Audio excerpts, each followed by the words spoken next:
The Storyteller Present. Hello listener, welcome to our channel the storyteller. आइए शुरुआत करते हैं अगले भाग की। सारा दिन यूं ही मस्ती मजाक में निकल गया। आज अपने भाई अक्षत के साथ समय बिताकर पलटन के साथ पूरी घर वाली काफ़ी खुश थे, क्योंकि ऐसा बहुत कम होता था जब वो अपने काम से ब्रेक लेकर अपना समय उन सभी लोगों के साथ बिताता था। घर का माहौल भी रोज़ के मुकाबले काफ़ी ज़्यादा अलग था और चहल पहल से भरा हुआ था। शाम के समय सुनैना जी वसुंधरा जी के साथ रसोई में राघव के फैमिली के लिए खुद अपने हाथों से डिनर तैयार कर रही थी। जब से उन्होंने देव जी से अक्षता के बारे में सुना था, उससे मिलने के लिए वो दोनों बहुत ही बेचैन हो गई थी। अब उसकी खातिरदारी में कोई कमी नहीं रखना चाहती थी। अक्षत ने अपने घर वालों को उससे मिलने के लिए अक्षता से मिलने के लिए जब इतना एक्साइटेड देखा तो खुद से ही कहा, ऐसा भी क्या है उस लड़की, नहीं नहीं, बच्ची में जो ये लोग इतना एक्साइटेड हो रहे हैं। खैर छोड़ो, मैं क्यों इस बारे में सोच रहा हूँ।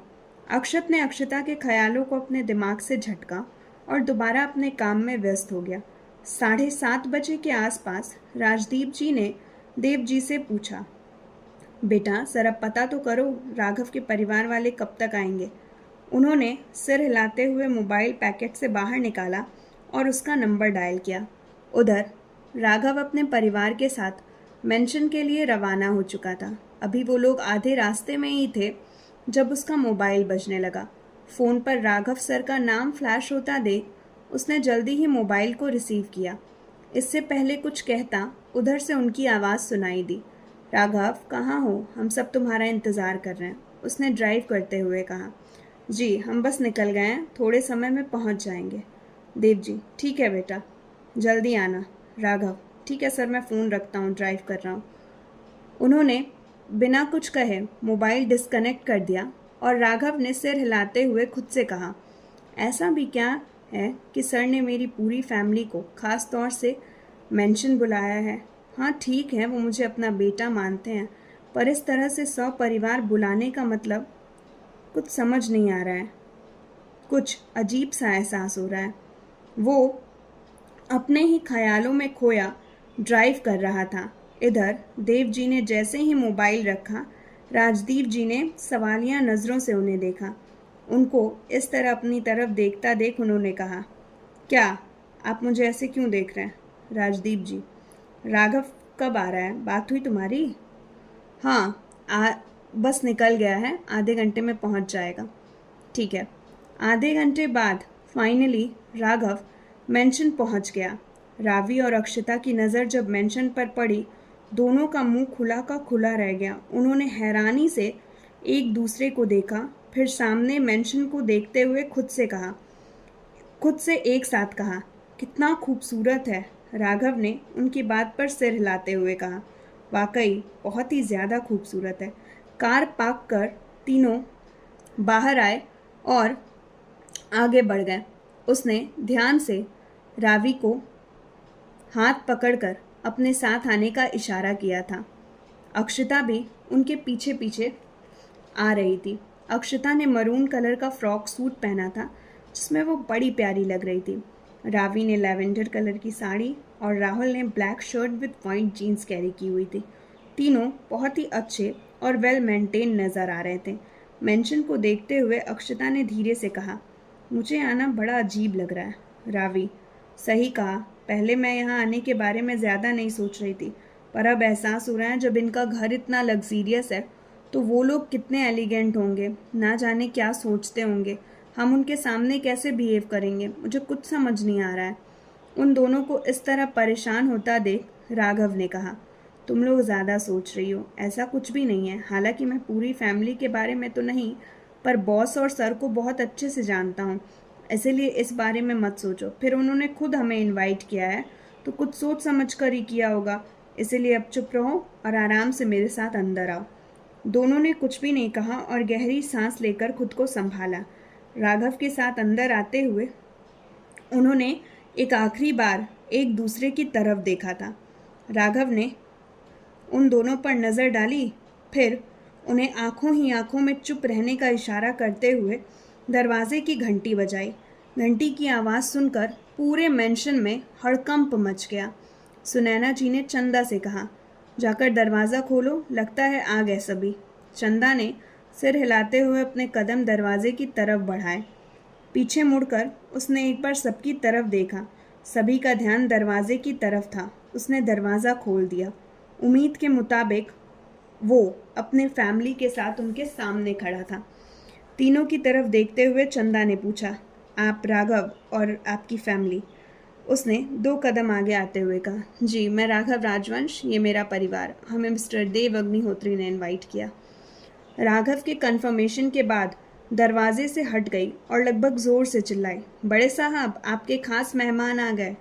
हालांकि उसके इस तरह चिल्लाने से दरवाजे पर खड़े तीनों लोग एक पल को सकपकाकर 2-3 कदम पीछे हट गए थे। अक्षता ने उसे अजीब नज़रों से देखा और धीरे से कहा, बड़ी अजीब है, यही बात ये धीरे से भी बोल सकती थी। चंदा ने उन दोनों की निगाहों को अपनी तरफ महसूस किया और जल्दी से कहा, वो मुझे माफ़ कर दीजिए, मैं इस तरह चिल्लाना नहीं चाहती थी, पर ये लोग सुबह से आपके इंतज़ार में पल के बिछाए बैठे हैं, इसीलिए जब मैंने आप लोगों को देखा तो ज़रा एक्साइटेड हो गई। मेरा इरादा आप लोगों को डराने का बिल्कुल भी नहीं था। उसकी इस बात पर राघव ने कहा, कोई बात नहीं, हम समझ सकते हैं। अब तक सभी लोग दरवाजे पर आ चुके थे। राघव को वहाँ देख देव जी ने कहा, राघव बेटा वहाँ खड़े क्यों, अंदर आ। जी सर, बोलता हुआ राघव ने उन दोनों को देखा और उन्हें अपने साथ अंदर आने का इशारा किया। सभी बड़े प्यार से उन तीनों से मिल रहे थे। अक्षत, जो कि अभी तक फ़ोन की तरफ देख रहा था, अचानक उसने नज़रें उठाकर राघव की तरफ देखा। उसकी नज़र उसके पीछे खड़ी अक्षता पर जाकर ठहर गई। मरून सूट, खुले बाल, वो किसी स्वर्ग से उतरी अप्सरा की तरह लग रही थी। वो चाह कर भी उस पर से नज़रें नहीं हटा सका। उसे इस तरह एक टक अक्षता को देखता देख उसके बगल में बैठे आहान ने उसके कानों में बोला, खूबसूरत है ना? अक्षत ने अक्षता की खूबसूरती में खोए हुए कहा, बेहद, बिल्कुल किसी अप्सरा की तरह। अक्षत का जवाब सुनकर आहान ने हैरान नज़र से उसे देखा। उसने कभी इस जवाब की उम्मीद नहीं की थी, क्योंकि अक्षत कभी जल्दी किसी की तरफ अट्रैक्ट नहीं होता था, ख़ास तौर से लड़कियां, और यहाँ पर तो वो ऐसी लड़की की खूबसूरती में खोया हुआ था जो उसके सामने महज एक बच्ची थी। जल्दी ही उसे एहसास हुआ कि उसने क्या कहा। उसने तुरंत पलटकर अपने भाई की तरफ देखा, जो हैरानी से उसकी तरफ देख रहा था। एक पल के लिए हड़बड़ाया, मगर अगले ही पल संभल गया। मुझे कुछ काम है, मैं कमरे में हूँ। इसके बाद वो बिना उसका जवाब सुने सीढ़ियों से होता हुआ कमरे की तरफ चला गया। आहान अभी भी हैरानी से उसे जाते हुए देख रहा था। उसे जाते हुए देख उसने एक बार फिर अक्षता की तरफ नज़र डाली। उसे अक्षत की बातें सच लग रही थीं।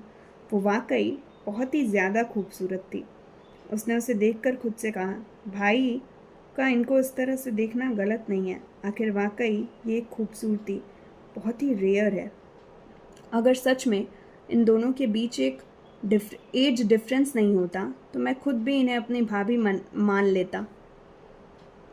इधर सभी लोग बेहद प्यार से उन तीनों से मिल रहे थे। राघव ये बात नोटिस कर रहा था कि अग्निहोत्री फैमिली अक्षता से काफ़ी अच्छे से बिहेव कर रही थी। दादी माँ सुनैना जी उसे अकेला नहीं छोड़ रही थी।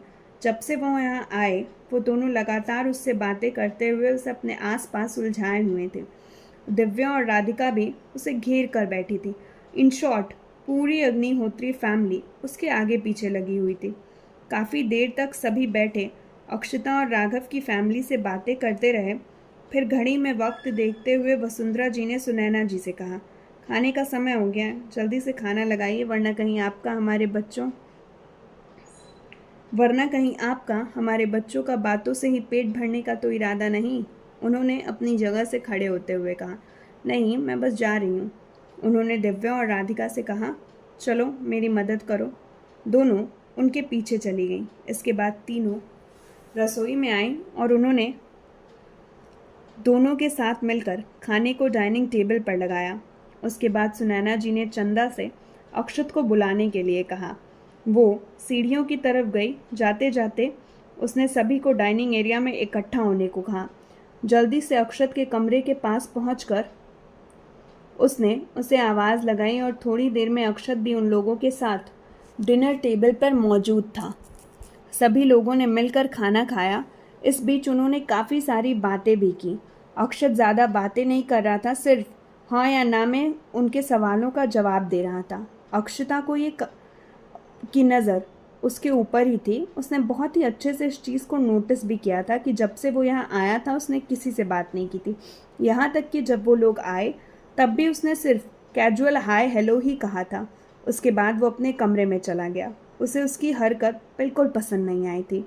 उसने उसे देखते हुए मन में कहा, सिर्फ शक्ल से हैंडसम है बंदा, बाकी इसकी अकड़ और एटीट्यूड तो देखो।